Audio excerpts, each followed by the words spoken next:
Okay.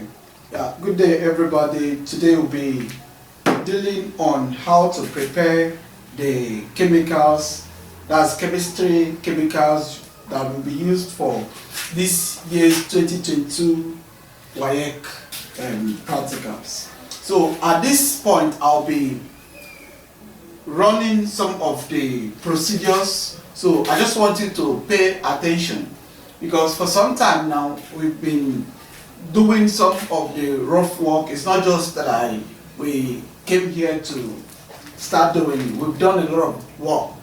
So, and finally we've gotten the end point, because this redox titration is not something that you can just dive into and come out. So it is something that takes time for you to be able to achieve your aim or your goals. So now, from the specification they gave to us, the one WAEC gave to us, here they said, let me get it please. Okay, here they said, A, 150 cm cube of sodium of iodine solution in a flask or bottle labeled AN. This should be the same, containing 25.4 grams of iodine in 6.0 gram of potassium iodide per dm cube solution. So on this particular one, we will be preparing or measuring the iodine solution. So here is our iodine solution. If you look at it, you see how it is.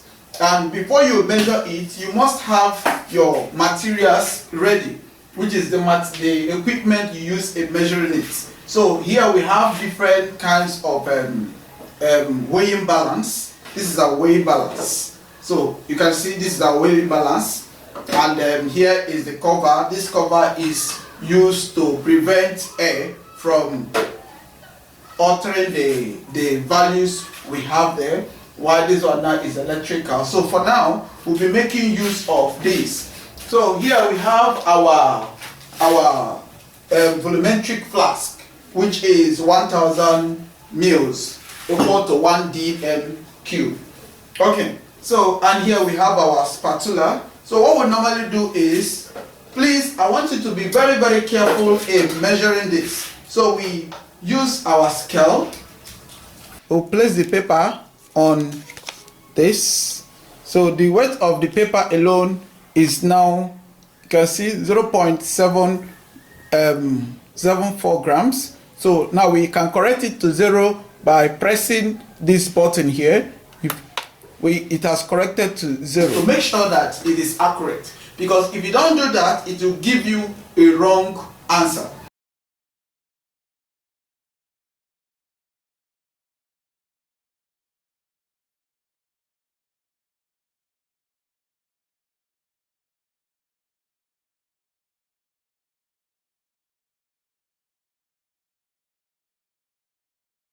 So here we have our 25.40 grams of iodine.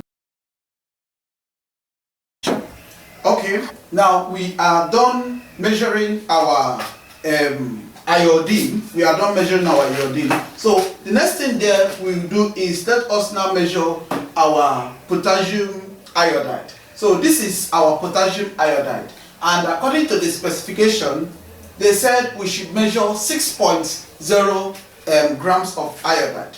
Please, there is something you must understand as far as this practical is concerned. Please do not alter any change, or do not try to make changes in terms of measuring, because once you make any changes in the measuring, believe you me, it will alter your endpoint. So please, and it was also specified there, they also gave you the instruction that you should not alter, maybe trying to add more quantity of potassium iodide in your solution. Because looking at it in the normal sense, you will discover that there is no way, absolutely, there is no way 6.0 grams of potassium iodide can be able to dissolve iodine of 25.4 grams to 25.4 grams. It is not possible. So, but you do it according to the way they said it, because from before they gave it to you, they have already done it. They know what you are about to get as your endpoint. So please let us follow instructions. It's very, very necessary. So here we measure our 6.0 grams of potassium iodide. So this is our potassium iodide. This is our potassium iodide. We measure it very carefully. And okay, it's still remaining small to complete. Good, finally. Okay, so the next thing there is we now add it here. So before you transfer to the volumetric flask, all you need to do is, first of all, try and put it in here. Now when you put it in here, and please, there is one mistake that people have been making, because I've tried to go through other people's work online, and I discovered that they make simple mistake. Now to us it may be simple, but it can alter our reading. Now if you check that, if you check the specification, they did not say you should dissolve this one first before adding this. If you try to dissolve this one first before adding this, it will alter your concentration. The concentration of the iodine will change, and once the concentration of iodine changes, which means your reading will automatically change. So in terms of mixing this, please do not add water first. All you need to do is add the potassium iodide together with the iodine before you put any drop of water together. So by the time you put both of them together, then all you need to do is you stir. You see that without even adding water, it will start, reacting, and the concentration and that is the iodine will begin to dissolve instantly. So that is what we are going to do right now. So here we add our iodine. We add our iodine. So as soon as you place the iodine, now you first of all shake it before you now add your water. You add your water, you can see intact. Although we have some particles in here, so we put it.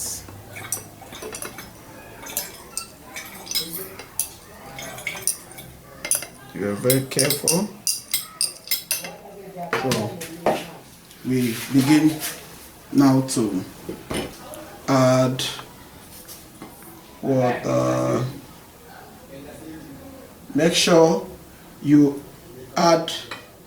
So we gradually add water. Remember, you are asked to, it must be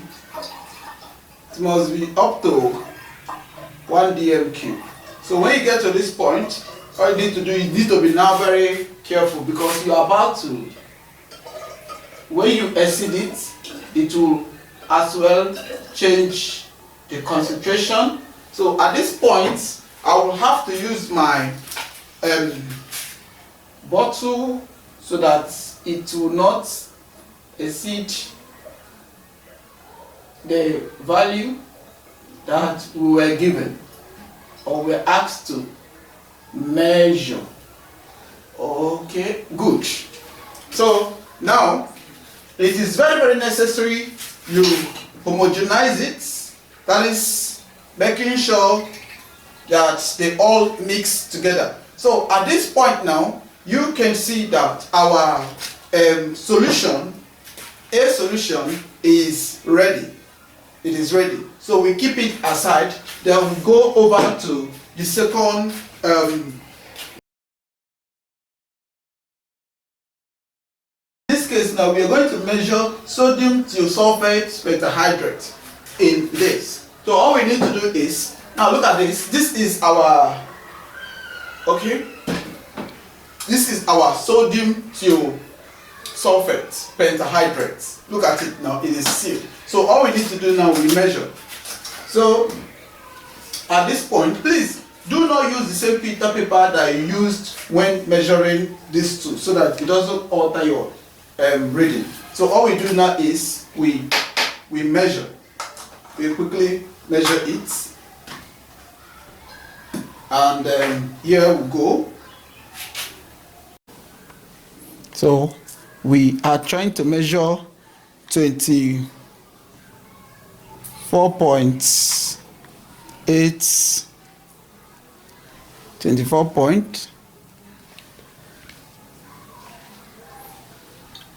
24.82.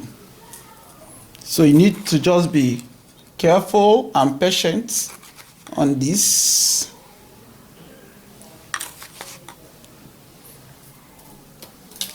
Oh shit.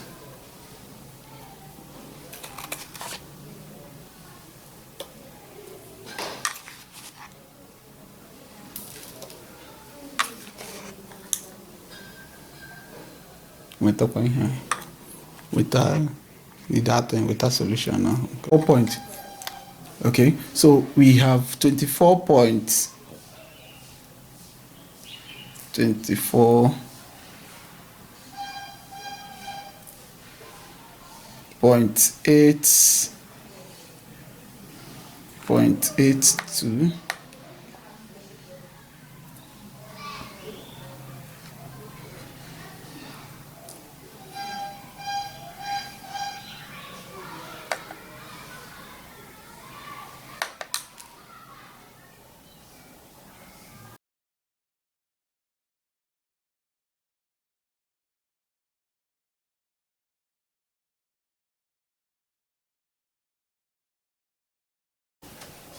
So at this point, you gradually pour it into this. Please, while measuring, try to use this volumetric flask. Don't try using any other one. So you try to fill it to this particular point, that line. Make sure you don't cross it, and it must be at the eye level. So you go slowly.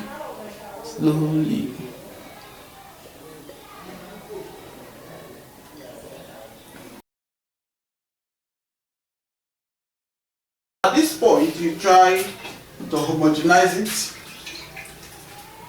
So we now have our sodium thiopentahydrate in our. So now this is our two solutions. So this is our starch solution. We've already mixed it. So it's either you use the ordinary starch, but this one we are using cold water starch. We are using cold water starch. So that is it. You dissolve it in this container.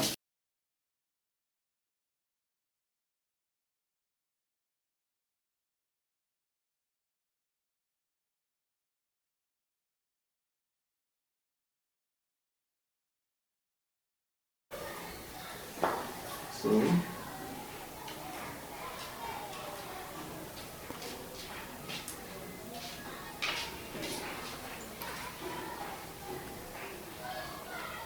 you make sure that it will be at 0 level, which is 0.00. Okay, so we have this. Now the next thing there is we have this. This has already been rinsed and everything here is pure. We've already rinsed it with the solution. So now we pipette this.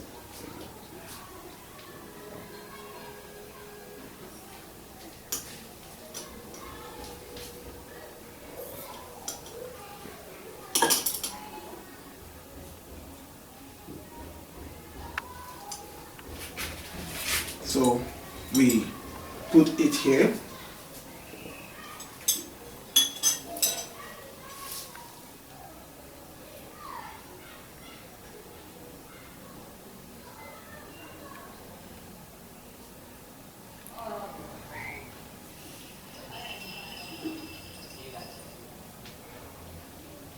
Okay, so we have this.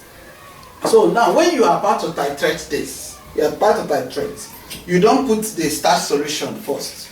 Though, first of all, you titrate this until it becomes light yellow in color. It becomes light yellow in color. Now let's do it. And you must be very, very careful. So,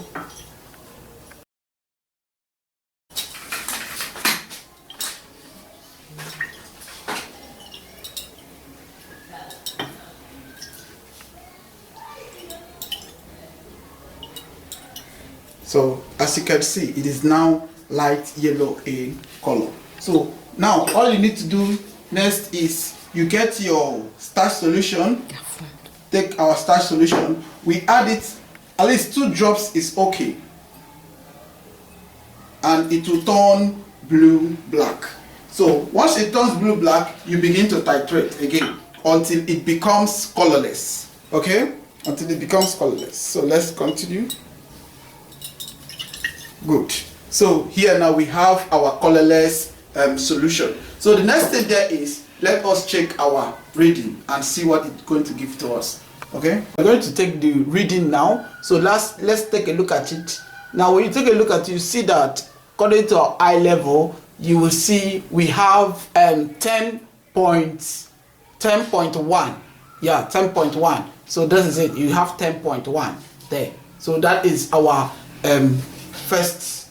So when our initial was at 0.00, now our final reading becomes 10.10.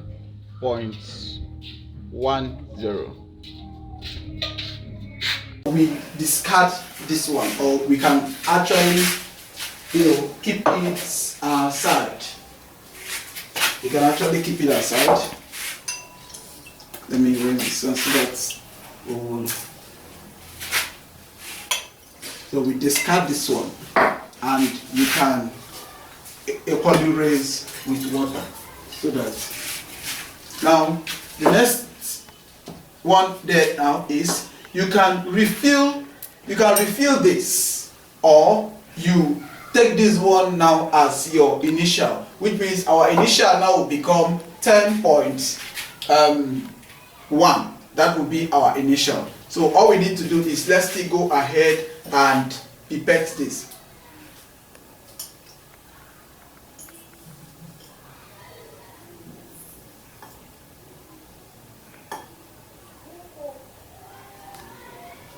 Okay.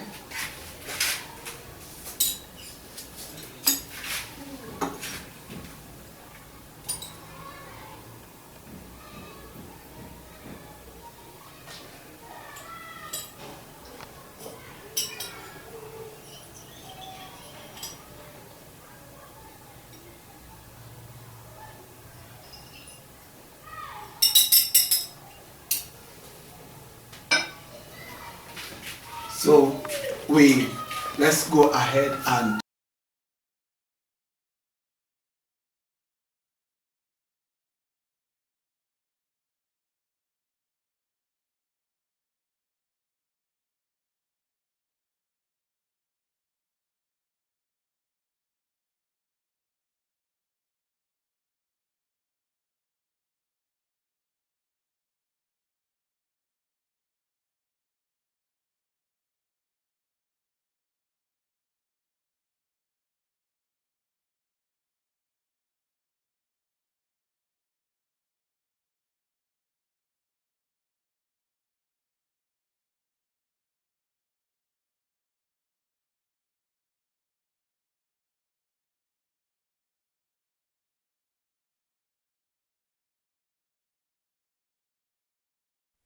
here we have 20.10 when our initial was 10.10, so giving us the volume of to be 10.00. So at this point, so let us refill it, making it 0.00.00. Then our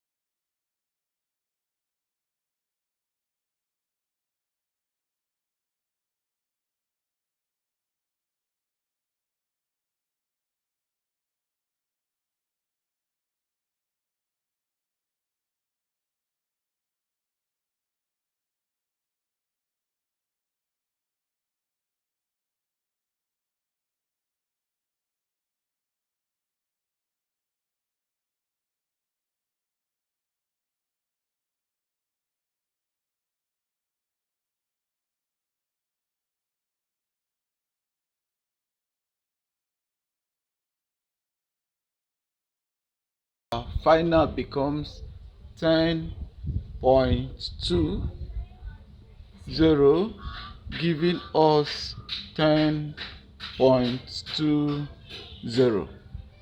So that is our. Okay, thank you for following us today, and I believe you've learned a lot. So please, for those of us getting values other than what we got here, please, you need to revisit your calculations, revisit the way you prepare the chemicals, and I believe with this it will go a long way in helping us make some corrections. Please try to hit that subscription button and share. Any suggestion or anything at all, just make use of the comment button, and see you next time. Thank you very much.